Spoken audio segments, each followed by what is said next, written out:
Lors d'un panel de débat durant le forum, des experts de Russie, de Chine, du Royaume-Uni et de France ont partagé leur point de vue sur les impacts immédiats et sur le long terme du conflit Russie-Ukraine, en particulier ses retombées sur la sécurité en Europe. L'académicien russe Alexander Dinkin déclare qu'il pense que le conflit pourrait durer des années alors qu'il n'a vu aucun signe de négociation. L'expert français Pascal Boniface affirme que l'un des impacts les plus évidents du conflit est que l'OTAN semble gagner en importance en Europe alors que des pays du nord de l'Europe, comme la Suède et la Finlande, rejoignent l'alliance. Un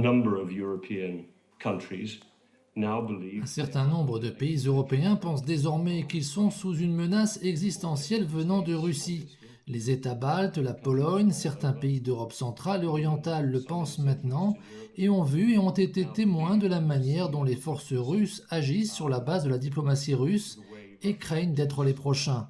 On assiste donc à un changement complet dans la perception de la menace parmi nombre de ces États proches de la Russie. Probablement que le monde entier devra faire un choix crucial. Allons-nous voir le monde revenir au cauchemar de la guerre froide alors que l'on vient d'apprécier 30 années d'après-guerre froide? S'il vous plaît, unissons-nous pour refuser un retour de la guerre froide, pas qu'en Europe, mais dans le monde entier.